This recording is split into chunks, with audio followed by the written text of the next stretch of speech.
The traditional structure of companies is a hierarchy, with a CEO at the top controlling the work of those lower down. Today, it's not so simple. I'm here in Stockholm to see a business that's got no CEO and no management. So what can bosses across the world learn from this company?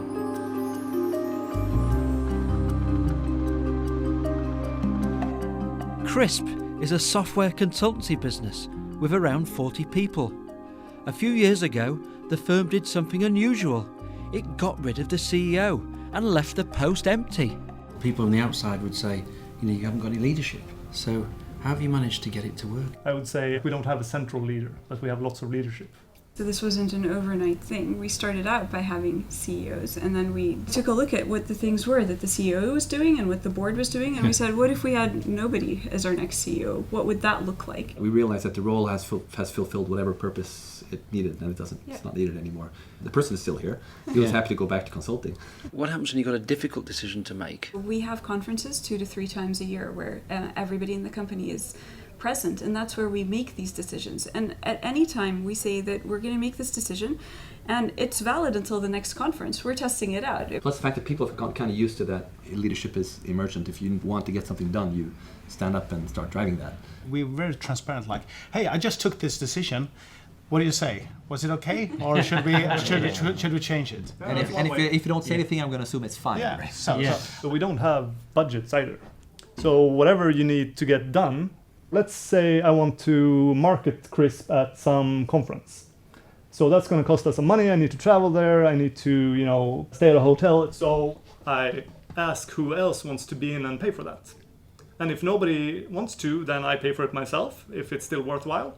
And if nobody else wants to pay, maybe it doesn't happen. So what do CEOs elsewhere make of the way that Crisp does things? You have to have a leader. Maybe the next generation of companies that's led by the next generation of leaders might figure this out. But what I see is, through all good intentions, people have different recommendations about what to do, even within the same team.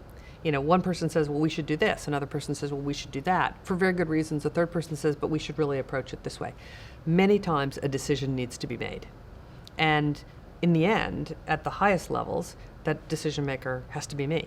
As far as literally having no managers, that experiment has been run a variety of times. In some environments, maybe that can work, but I don't think anyone's figured out how to make that work at very large scale. And often infinite freedom like that can be pretty disorienting, or it doesn't always feel good because you no longer know what's important, what you need to accomplish, how fast you need to be. I think it's less like how do you eliminate process and more how do you put the right swim lanes in place so people know what to do.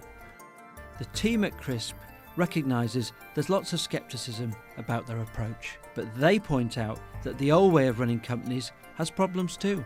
If you look at a hierarchical organization in a fast-moving world, then if decisions have to be propagated up the chain of command and then propagated down again, that's going to cause a delay. But there's also the problem that the person making the decision doesn't understand the context.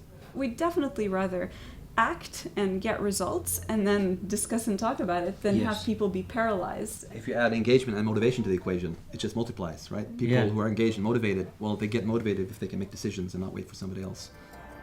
For centuries, companies have been run from the top, where bosses gave orders and employees obeyed. But today, that's not going to work anymore. Many businesses might not want to go as far as getting rid of their CEO. But there are valuable lessons to be learned from radical companies like Crisp.